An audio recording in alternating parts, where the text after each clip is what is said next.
Hi, everyone. Welcome to NJGAAE Presents. Today we are with Dennis Argul. You may know him from previous streams, from general arts at NJ things, but I'm going to stop talking about him so he can talk about himself. Thanks again, Jocelyn. Happy to be here again with you on a Friday night. Thanks for having me. I was on with you, I guess, just before the holidays, playing some trombone music a little bit, talking about my experience with the Governor's Awards, being selected as the supervisor for dances 3 years ago now. I can't believe it's been 3 years. That went so quickly. When I was with Elizabeth Public Schools. And you and I have been doing a lot of work together with regard to publicizing the festival, and you teaching me how to use this system so I can get live on my own show starting next Wednesday. So Ooh. I'm anxious to talk about the results of the first festival and hopefully answer some questions and give information for the Spring and State Festival, which opens on Monday with registration. So, for those of you who may not know what festival he's talking about, we're going to talk about it a little bit more, but it's Solo Ensemble Festival.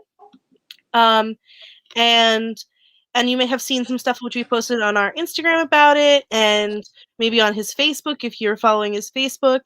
And without further ado, we're going to get into some of the questions because that leads into the first one where what is this festival? How, like, when did it start? Give us some behind the scenes information of NJSSEF. Yes, we're working on that. That those letters there. It's not the most attractive group of letters, but the New Jersey State Solo and Ensemble Festival.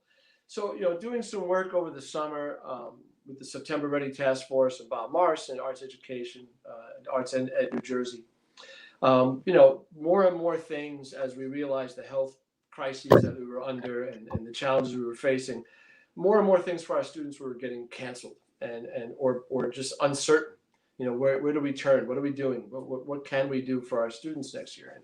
And this other thing that we wanted to add to the fabric of New Jersey music education was the opportunity for students to participate at the solo level and small ensemble and chamber music level. It's something that's been missing from our offerings for our students in a long time. So we said, well, let's see. Bob. Bob is a let's roll up our sleeves and get to it kind of guy. So I was like, okay, let's do this. And through some begging, borrowing, we didn't steal anything, but we begged and borrowed.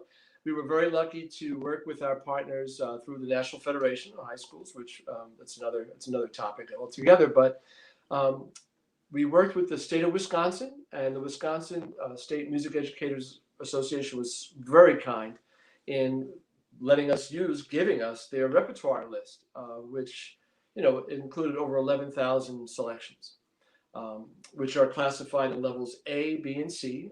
A being the most difficult, B moderate, and C the easiest of the repertoire listed. But that wasn't enough. So we knew what selections to pick.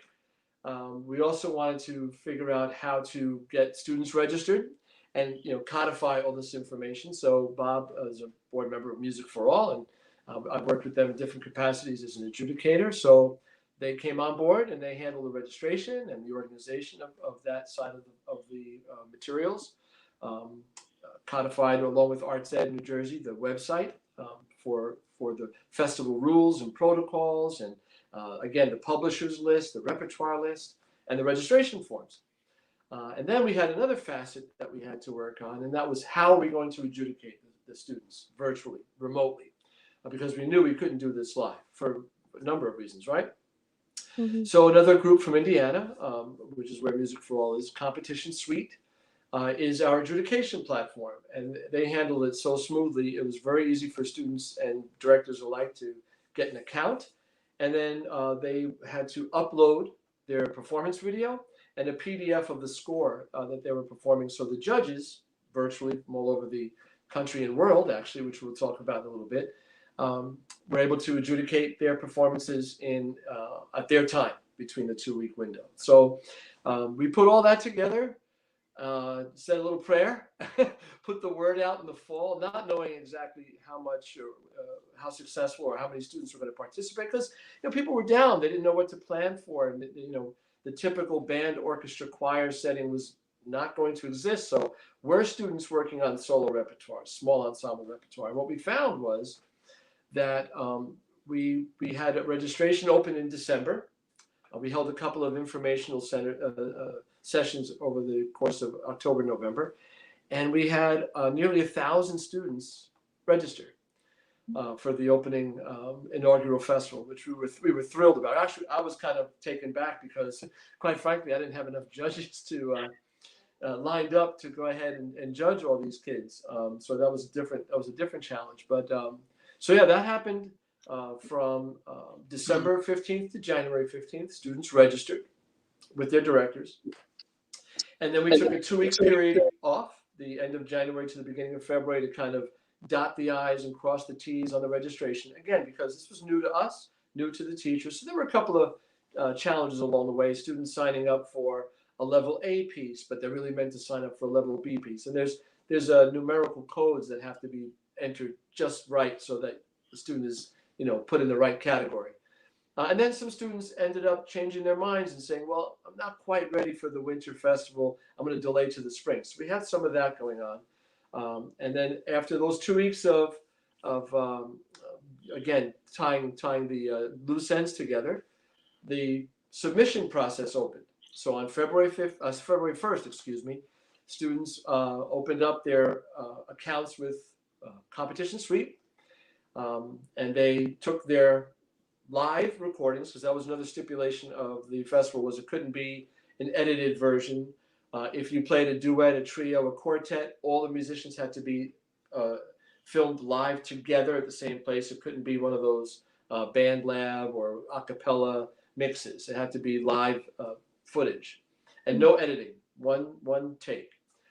So that material was uploaded to Competition Suite, like I said earlier, along with a copy of a PDF of the score that the students were performing.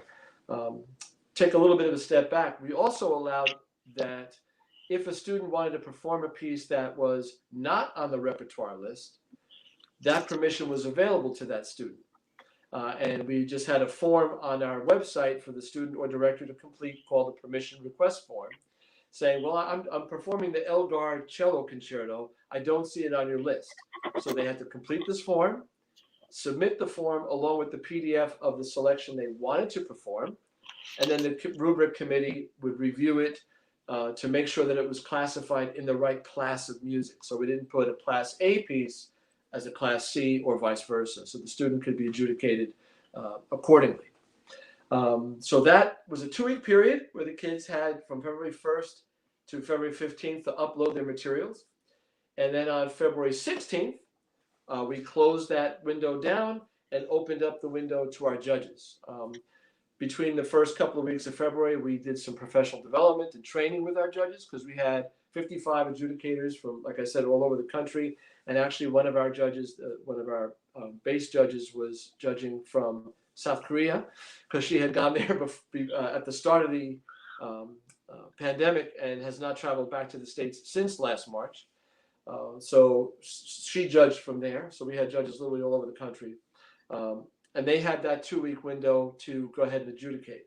That didn't go totally smooth either, because unfortunately, if you remember that horrific icy weather that Texas and Oklahoma and Tennessee and parts of the Southwest got, well, some of our judges were from that area and were without power for 4 and 5 days during the last week of February, when they had scheduled to go ahead and adjudicate. But as things work out, they found a way, got all their scores in, all their ratings in, and on March 1st, knock wood, which was our schedule, we got all the scores out and announced the winners to, well, I'm sorry, I hate to use the term winners. There were no winners. There were just ratings. There wasn't a competition. And we had, am I talking too long? Do you want to? No, you're good. This is good. Okay. This is giving context about all of it, so we're good. Just so the listeners know, the ratings, we worked really hard. We put together a committee in the fall, about 25 or 26 folks who were all music educators and music administrators together to talk about the rubric. Because one of the things we wanted to try to do was to make one rubric for grades 6 through 12 for every instrument. And that was not an easy task, because we had vocalists may want to judge something a little bit differently than percussionists, than music theater and classical voice. Even those two areas were Yeah, hard to have those are very agreements, different. right? But we did it, I think, a really great job. We came up with a 30-point rubric, 30 points maximum, 3 areas, each area worth 10 points. And the first area was tone quality and intonation. The second area was technique. And the third area was musicianship. All of which can be judged and adjudicated and measured on any instrument, right? And we also gave each one of the areas equal weighting of 10 points each. That was another consideration with our judges. Some judges thought perhaps musicianship should outweigh technique, or technique should outweigh. So that was a little bit of an arm wrestle. We had to make some executive decisions along the way, and we decided equal weighting. And along with that, we came up with vocabulary to describe what the different areas would be. What does an emerging musician sound like versus a developing musician versus an achieving musician versus a master musician. And we tried to use those terms because they're very closely aligned with, actually, they're taken right from, I did say borrow, they're taken right from our very updated New Jersey student learning standards, right? So that's vocabulary, that's curriculum specific, program specific. So it wouldn't be a whole other world from what teachers were already teaching in the classroom. And we were intentional on that so that the average music educator, maybe never having participated in the festival before, can get the rubric back, can see that their student received, let's say, a score of 19, which put them in the developing category, check the language, listen to the commentary of the adjudicator, and make sure that the adjudicator is using commentary that describes a developing musician, not emerging, achieving, or master. And that's always, it's a very difficult process because, yes, the tool is objective, but we're all human. So, the teacher, the parent, the student is probably thinking, I'm at least, achieving or a master, and the expert in the field is saying you're developing. There's room to grow to become achieving. So that all happened. So far, lots of great feedback from all the participants and the teachers, parents reaching out. The judges had a great time. A lot of the judges, most of the judges, actually, I think only, I don't have the list in front of me, but maybe 3 or 4 of them were New Jersey-based educators, and everybody else was either, New Jersey Symphony Orchestra members or adjudicators that I had worked with and met through my years of doing this throughout the country. So we had folks from Texas and Indiana and Tennessee and Florida, South Carolina, and like I said, some folks even abroad in Canada and so forth. So it was a nice mix, and it was really refreshing to get an outside perspective on our students, because sometimes, if you have judges from the state, there's a preconception of, well, this student from this district is probably a really great musician because they go to this district. And this student may not be so good because they're from this district. And having somebody from Nashville who doesn't know New Jersey, like somebody from, Bayonne, it was a wide open blank slate. For me, it was very refreshing to hear the commentary from the judges. I didn't listen to all 933 tapes, but I listened to about a couple of hundred just to get a sense of how the judging was going.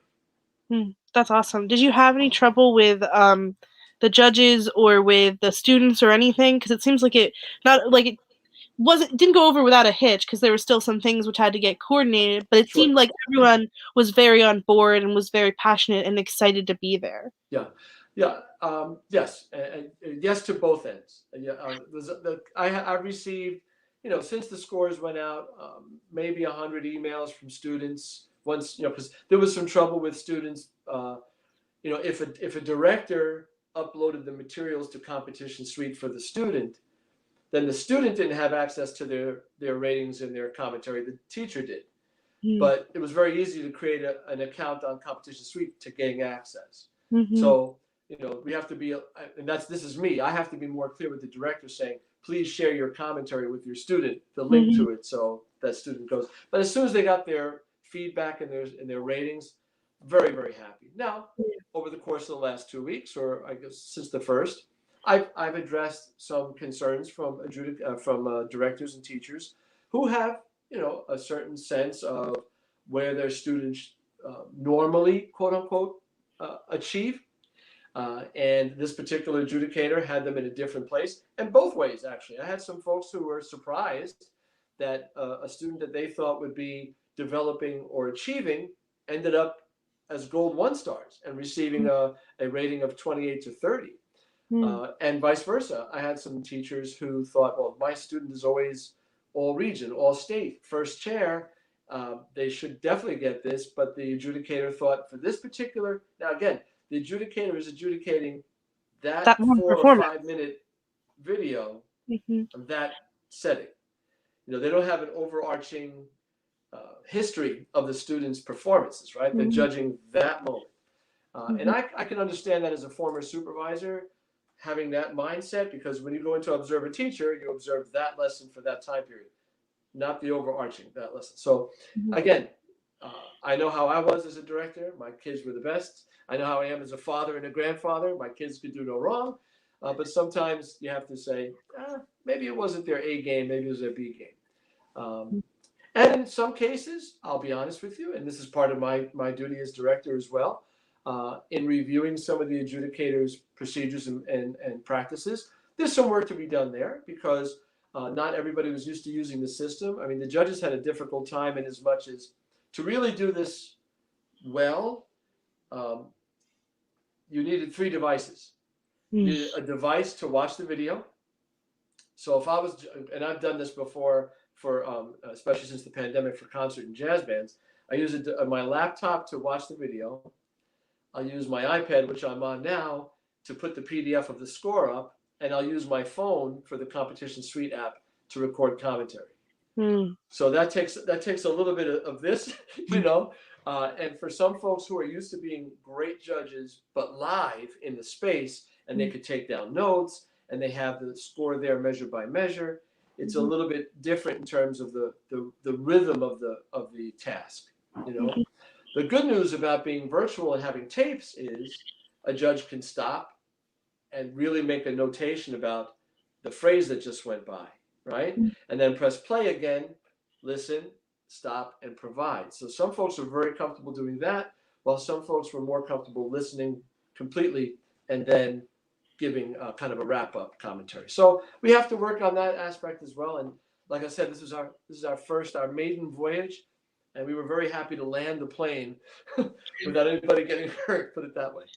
Yeah, absolutely. And there's learning curves all the time, but it seems to have gone off so well. And then also to everyone watching, please, if you have any questions or comments, please put them in the comments to the side or to below, because we'd love to hear them. We'd love to have Dennis answer some other questions beside my own. But on that, I have a couple of other questions. So do you have any ideas to help with expansion? So when you were talking about how there was no editing, would you want to have an editing category? Would you want to have something like that? Or are there ideas for expansion in general? Because I imagine you have some. At this point right now, no to the former question, because the ensemble is really there to focus on student performance in solo repertoire, not so much being able to record well or edit. It's a whole different type of skill set, right? And one of the other things we were trying to be very intentional about is put folks on the same playing field. We didn't want a student with perhaps more resources to have a better microphone and better cameras and being able to edit because they had the software and somebody to help edit, create this wonderful production, while someone who might use my iPad or my phone, which some students did, and only have that microphone, that was their only resource. Now they're being judged on production value, not the musical value. So we tried to make it really intentional. That was one of our main messages to our adjudicators is, if the lighting is bad, if the mic is not quite as clear, but you can feel the energy and the phrasing, and you can hear the quality of the technique. That's what we're judging. Let's get past the stuff and get down to the real musical end of what we're looking and listening for. And plus, as a former music educator, well, I still do, but as a former band director and full-time teacher, for years I used to say myself, and my colleagues I'm sure still say it, that we wish we had more time to practice solo material, chamber music material, improvisation for jazz. There's a lot of great jazz bands in the state. Did you have a Terrific jazz jazz bands. category? Oh yeah, we had a jazz category. Wow.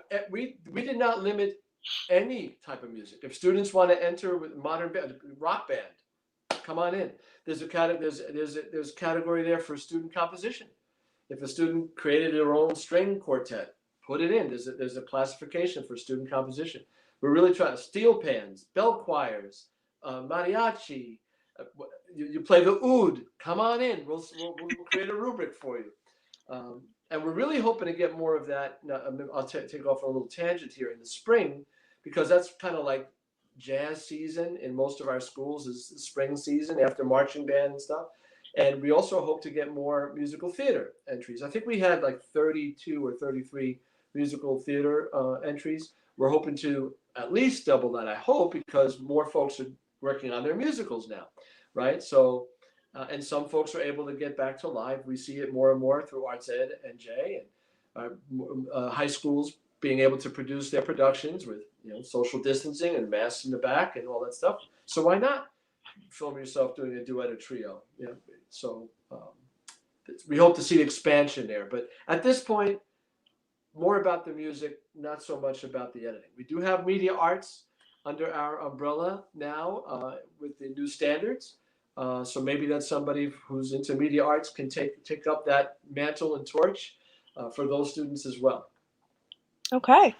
So, when did you start working on this? Because it seems like I know that's crazy, but like when did this idea like really pop into your head, and when did you start reaching out to people and then getting it all set up to present for the first like release of this idea into the world? So all of this happened in like 2 weeks. Bob and I were on the call. We were on one of these, September Ready Task Force calls, Zooms, and he had asked me, "Can you stay on for a couple of minutes after?" And when Bob asked that, it's like, "Uh-oh, you're being sent to the principal. I've said something wrong. I've done something wrong," But so he just said, "What do you think about this idea about solo ensemble? It doesn't, he's originally from Pennsylvania. Pennsylvania has it. New York has it. A lot of our neighboring states have it. We really haven't had something like this in New Jersey in decades in this personification."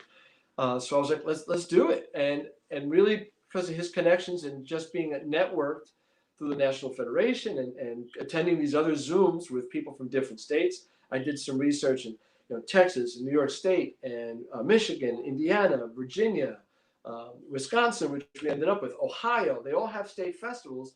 Who was moving forward with a virtual festival, which is what we were looking for, and having some success.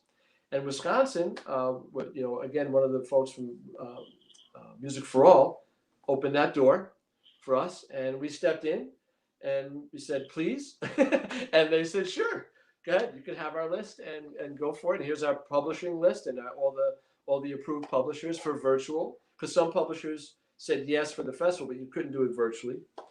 So we were able to accommodate that, and then one thing just led to another.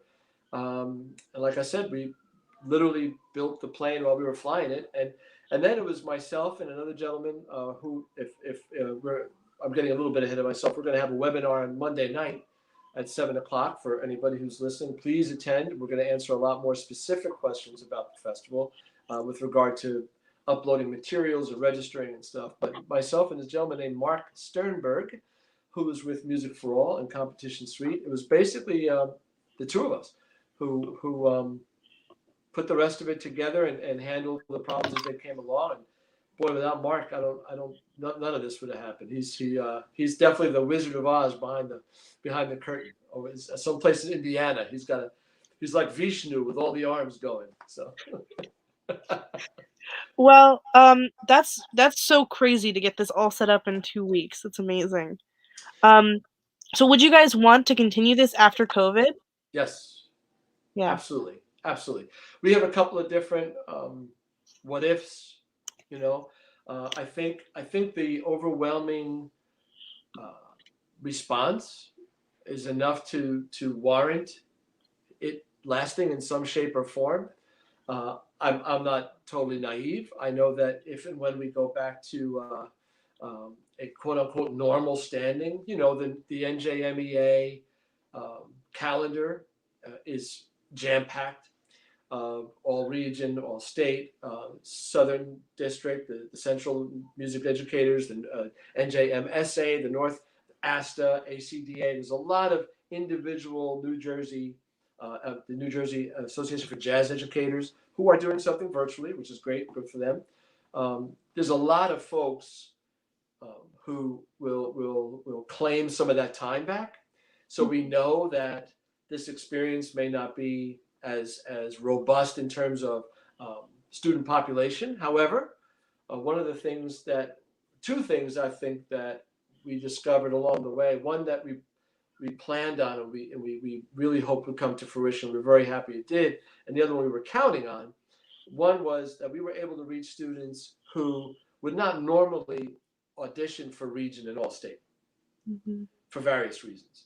But the most obvious reason and the most clear reason was we didn't have to travel to do this. This is something you can do in your spare room at home, or if you are hybrid or back to school in some shape or form, in your band room or choir room or orchestra room with your teacher's assistants. You didn't have to travel from Bayonne to Parsippany for if you're in Region 1, or Elizabeth to Princeton if you're Region 2, or Atlantic City to Hamilton if you're in Region 3, just to pick 3 across the state type of, because a lot of kids can't do it. Parents are working, siblings to take care of, jobs. So this made it attainable for them. So we really like that process. We also like the fact that we were able to bring in these adjudicators from all over the country via Zoom, right? And via Competition Suite, and not have to fly them in, put them up in a hotel room, give them meals, and they were able, and they loved it because they were able to work at home on their time. So, we had Jay Bocook and Richard Salcedo and Julie Giroux, really popular concert band arrangers who are. Julie's writing her 6th symphony, and she was one of our adjudicators and was able to do it, when she wasn't working on her symphony.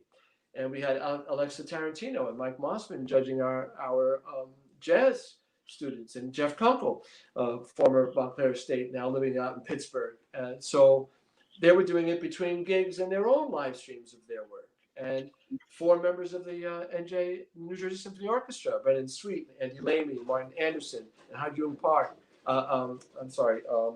Judy Young, who's there. So these are folks who would not normally have the time in their schedule to do this, but because of the circumstances. So yes, we want to keep it as part of the fabric of what we offer, and it might be, to use an overused term now, a hybrid type of approach, where part of it will be virtual, so we can still get kids to participate from our rural and urban districts who may not necessarily participate, and then perhaps the state festival, which we're looking to do something in June for that, might be a live thing.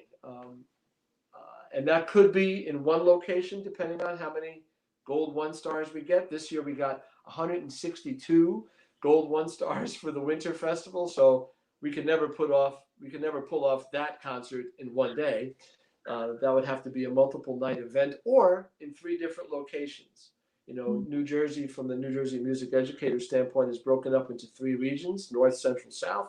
So maybe we do that for our state festival, North, Central, and South, and celebrate the students' accomplishments that way, because they compete enough.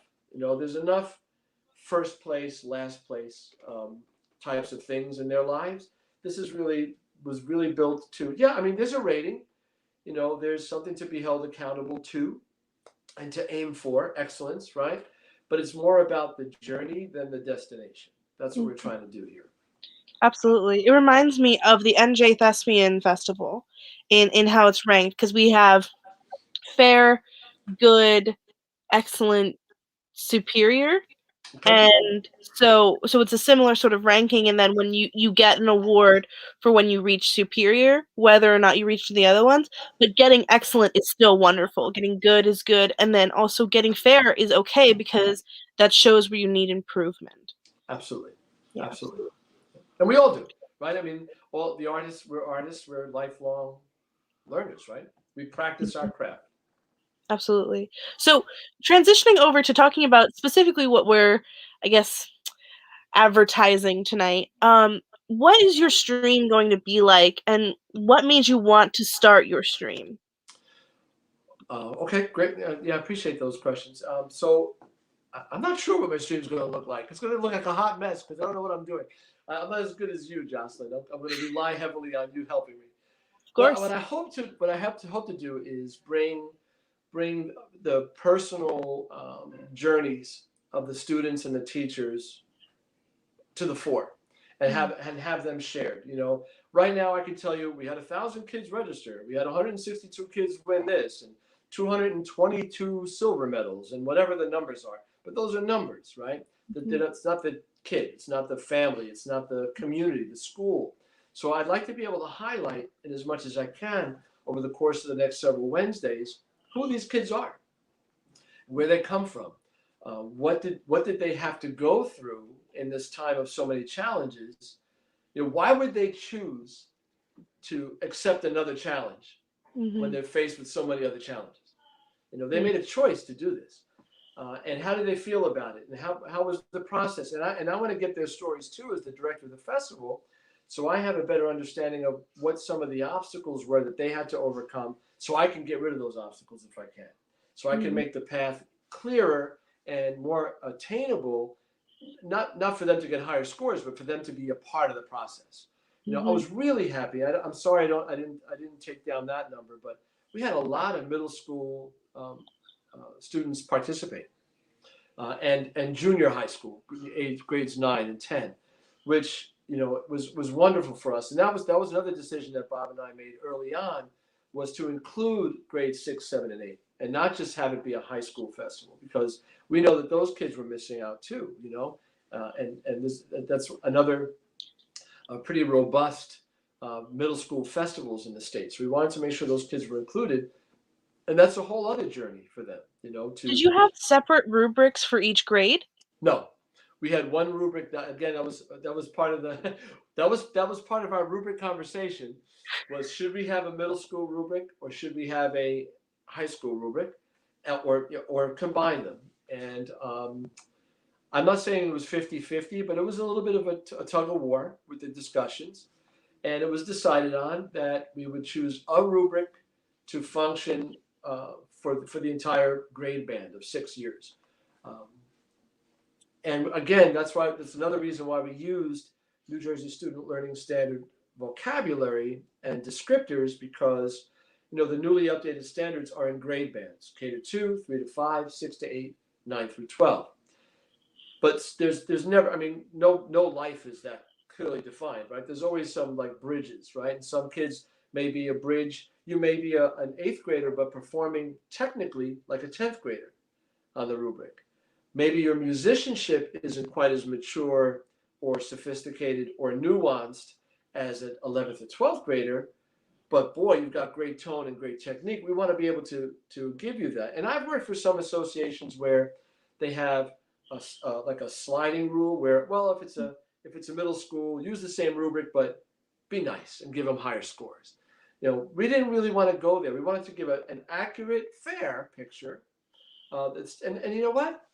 The reality is, you could be an emerging musician. You may receive a 15 or a 16 on this rubric, but that's where you are today. So come back, practice a little bit, practice a lot if you want, and that'll show your trajectory. Come back and do the same piece in the spring, and I bet your trajectory will go up. And that's part of our message as educators, right? Hopefully we're not going for the gold medal all the time. We're looking to educate, right? We're looking to get kids to become lifelong consumers and performers of the art. And that's hopefully what this is designed to do.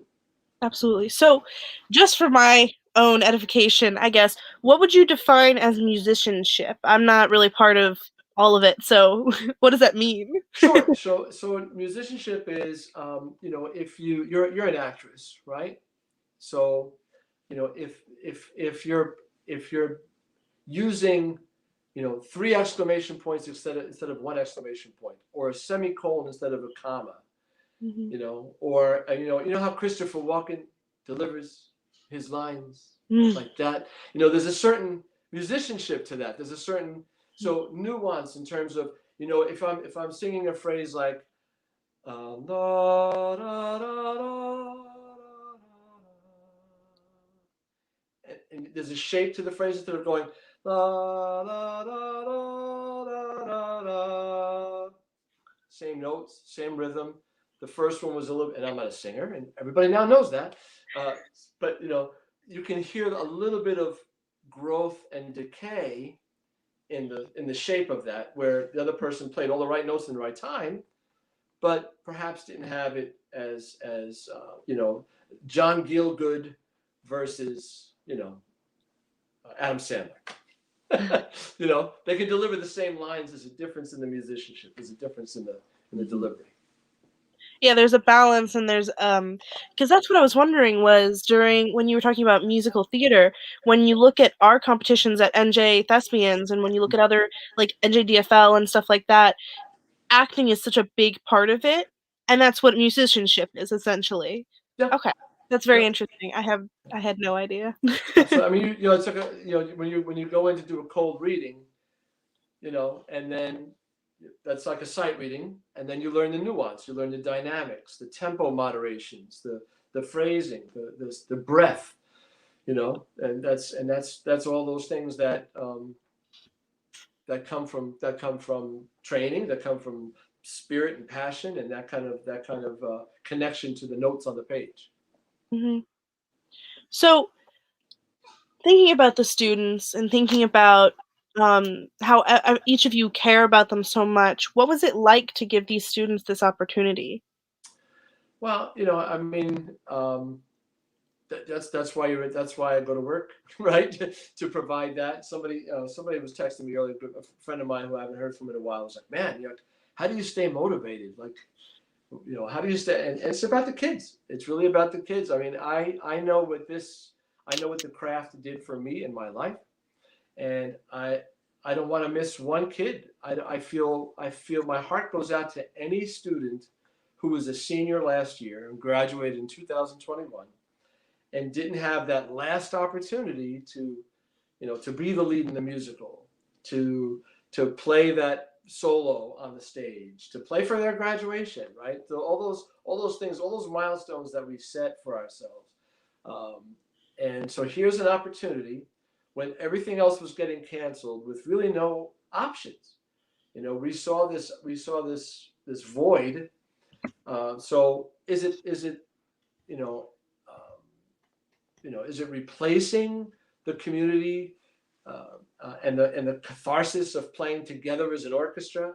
No, it's not gonna replace the finale from Godspell. You know, when everybody's on stage singing and and long live God, and there goes the show, right? So it's not going to replace that, but it'll set an individual goal that the student can keep that spark going, right? So that when we do come together, that spark becomes a fire rather than just a spark. One of our I'm gonna mention his name again, Mike Mossman, one of our jazz judges. He was really happy about participating, and he said, "Listen, man, keep the kids in music and keep the music in the kids." And I thought that was basically what we were trying to do. We know that I teach part time for the school district of the Chathams. I know that retention and recruitment has been a challenge all year. It continues to be, and it's not. It's statewide. It's nationwide, with some exceptions. But I know in New Jersey, there's challenges with keeping kids involved in the programs, making sure that we recruit beginners, et cetera, and so forth. Here's an opportunity to do that. Here's an opportunity for a director to say, here's work on this. Let's set this goal. Let's work on it together. And the student gets that feedback to validate their work. So that's why we do it. And hopefully that's why we'll continue to do it. Absolutely. So, Um, with that, I would like to kind of hear about um, what advice you have for these students who are going out and doing this every day and about to take on this opportunity. Well, I mean, I hope, and so far we've been lucky to get feedback from the kids who participate in the winter that they want to come back and perform for the spring. Um, there are some students who don't have time in their schedule they've shared, or they're moving on to another goal because some of their schools are opening up and they want to focus on that in terms of the productions going on there, which is great. But we do have a really good amount of them feedback from them and their parents saying, "See you in the spring." So I hope that they've learned from that process in terms of the preparation. Another thing that this process has done for them is because it has to be in one take, right, and it can't be edited.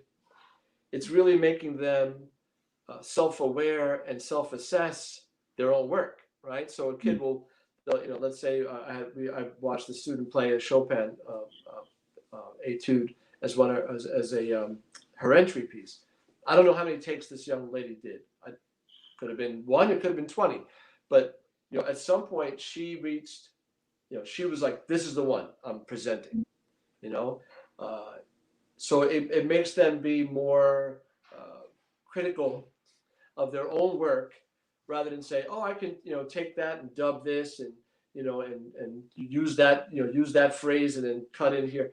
So that's why we tried to again make it a live production, and also taught the students how to present themselves, because every student had to do an introduction as well. They Mm-hmm. introduced themselves, the piece, what year they were in, what school they were from, what year they were in that school, and a little bit something about that piece. What's interesting about that piece that that you want to share with the judge.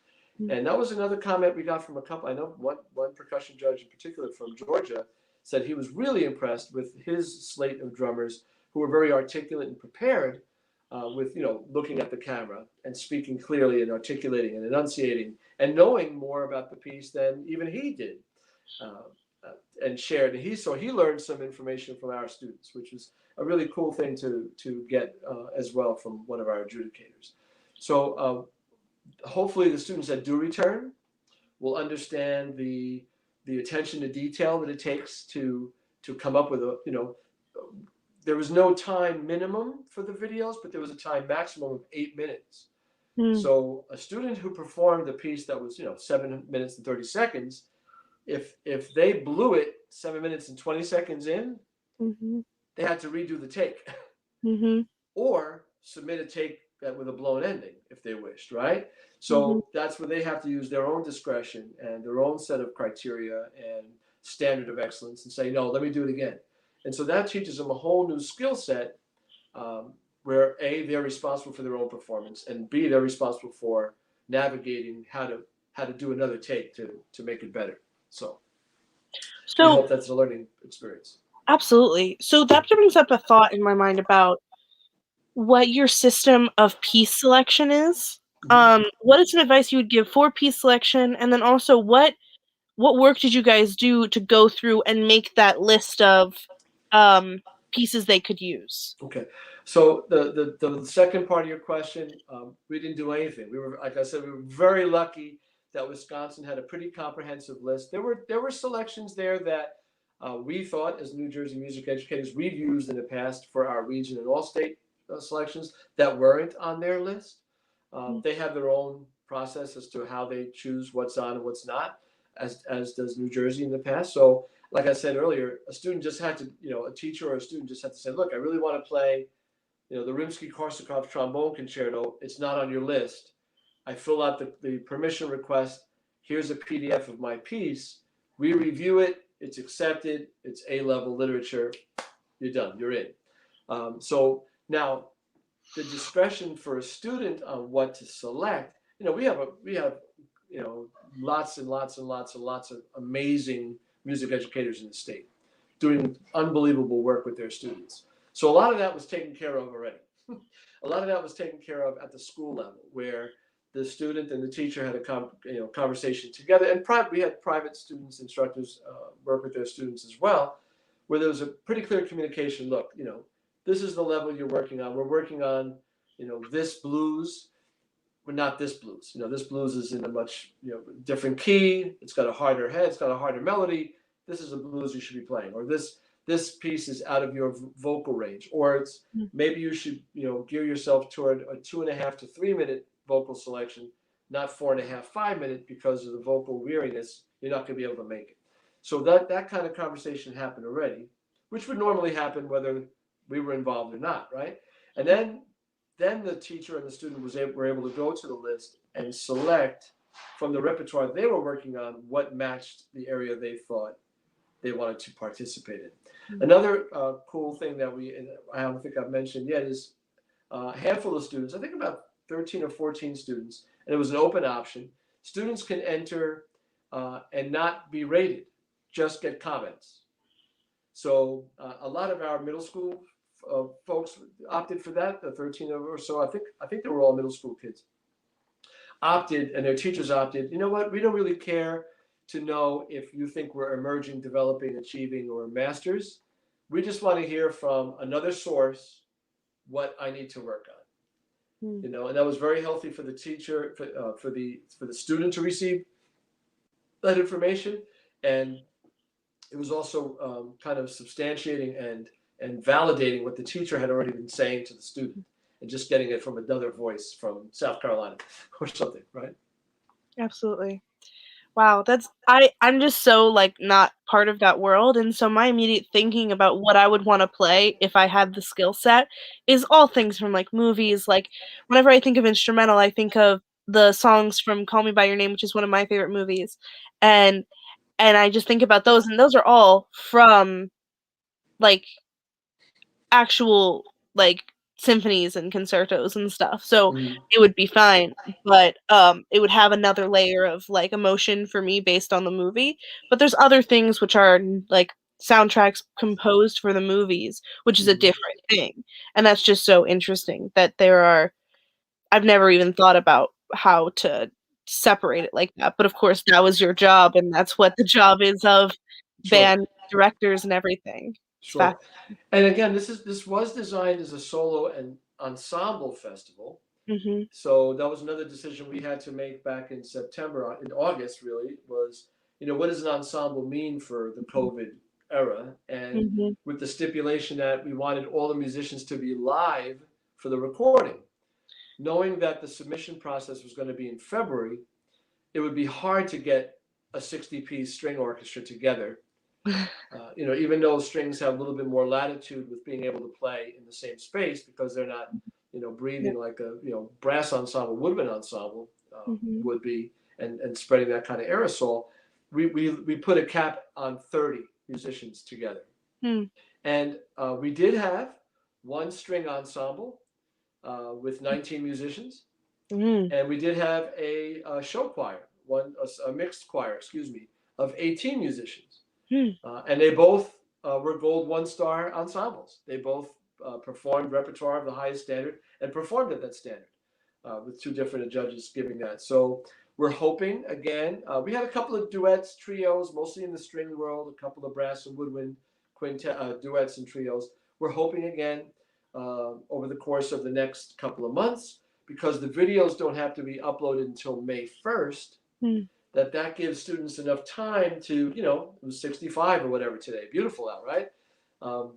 If the ground wasn't so mushy outside of my little 4th and 5th grade school, we would have had my trumpet and trombone lessons out on the lawn like we did back in September, October. But that's an opportunity to put together a brass quintet or a string quartet or, an a cappella sextet. You want to do some pentatonics, quintet stuff. Let's have it. Let's do it. So we're hoping that students are motivated to participate in that level, and directors open up those opportunities to them. That's amazing. So did you have, we're closing down, but I'm just so curious, did you have separate rubrics for ensemble and solo? Only in as much as we talked about the ensemble rubrics had words and vocabulary that discussed timing and coordination. Because if you're playing, if there's 6 violin ones playing the same phrase, the chances of being able to coordinate that are more, you have to give credit for that kind of coordination, where if it's a soloist, they're either coordinating, if they're playing a cappella, there is no coordination to be spoken of, and if it's accompanied by a piano or a backing track, it's just a coordination of the single musician and their accompanist. So in an ensemble, not only does that section have to be coordinated and timed and executed well, then they have to work with the second violins and the violas and the cello. So there's that ensemble cohesiveness type of language that ends up on the rubric. So that's a great question. So yes, but it was minimal because, again, the three areas that we were most concerned with were tone, quality, intonation, musicianship, and technique. Not in that order. I think technique was second, musicianship third. But if you were able to display, and obviously those two ensembles were able to display that at a very high level because they all received our highest rating, which is gold 1 star. That's wonderful. Yeah. So with that, I'd like to know where we can find more information. Like, is there a website? And then, like, I know that there's an info session happening on Monday and Yes. on Wednesday morning. Am I correct?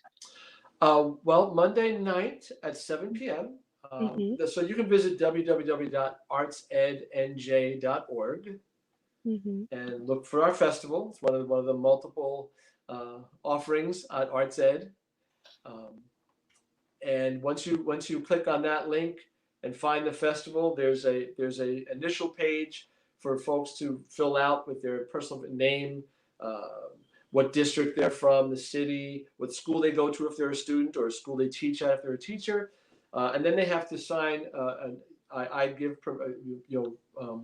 You're not allowed to share the repertoire list, and so this is just like a notification to check off on. Then they could dive into the site and they can see the rules and the protocols and the publishers and the repertoire list, the permission forms. I left out a big area here where the Grunin Foundation, which is one of our board members for Arts Ed New Jersey, has graciously said that any student who is unable to afford the registration, they will handle the registration. So no student will be turned away because of a lack of registration fees. And by the way, it's the registration fee for a single student is $20, and if you're in an ensemble, it's $10 per student. So, and that's only up to 15 students. So if you're in a 30-member ensemble, it only costs $150 because we stopped charging after 15 students. So, and if you're if you're a 30-member ensemble and your director says that this particular ensemble deserves to perform, but we really can't afford the $150, the Grunin Foundation will cover your registration. Wow. So that's they're very gracious with that scholarship offer, and we're happy to accept those. Again, trying to be all welcoming to every student. We shouldn't feel that should keep a kid from participating. So Monday we're going to have this session at 7. And it's going to be geared toward some fine tuning of points for the folks that participated in the winter, and maybe some more general information for folks who were not able to participate for the Winter Festival. So that'll be an hour. That's also on ArtsEd. You can get the link there to register. It's free to register. And then on Wednesday, Bob Morrison and I will be appearing on the live stream, I think at 1 p.m. I may be wrong with that, but I think it's 1 p.m. with the New Jersey School Boards Association. We were supposed to appear the other day, and it was a technical glitch. So if you're a follower of that stream, hold your hat. We'll be on this Wednesday, and we'll provide some more information. I'll be talking about the festival. Bob will be talking about not only the festival, but some other great occurrences that have happened the last couple of days and weeks in the state of New Jersey, with returning to normalcy in terms of arts education, and what we can look forward to doing again very soon in our schools. And then on Wednesday night of next week, I will be starting my stream. We're going to start at 7 o'clock, and I am going to feature the first folks that are going to be on my stream, our discussion, are the students and staff of John P. Stevens High School in Edison, New Jersey. And the reason I've chosen them to tell their story first is, like I said, we have upwards of 933 somewhat submissions. And JP Stevens, just so I'm saying this correctly, 224 of those students were from that campus, which is amazing to me. I also said a couple of times tonight we had 162 gold 1-star rating students. 39 of them came from JP Stevens. So that's saying that they represent about 25% of our overall registrations and just under 25% of our top rated students. So something's going on there that I want to talk about. And I had a preliminary discussion with their directors, Andy DiNicola and John Zazzali, Brian Verity, Justin Lee, and Matthew Lee. And that covers their band program, their orchestra program, and their vocal program. And we're going to have a couple of their students on from each one of those, just to talk about their experience and hopefully share with us too what's going on at JP Stevens for the remainder of the school year. Well, with that, everyone, please tune in next Wednesday at 7 p.m. and tune into the other informational sessions. And I'm so excited to see how the spring festival goes. I'm sure it will go off very, very well with this newly learned information and with this understanding of what you've done before to now do what you're going to do now. And thank you, everyone, for tuning in. Thank you, Dennis, for being on. My pleasure. I will still be doing my stream every Friday at 7 p.m. Right. as well as he will be doing his every Wednesday at 7 p.m. So please tune into both. Tune into one, tune into the other, tune into anything you want to tune into. And and I hope everyone has a wonderful night. Hope everyone has a wonderful weekend and stays safe. Thanks, Jocelyn. Good night, guys.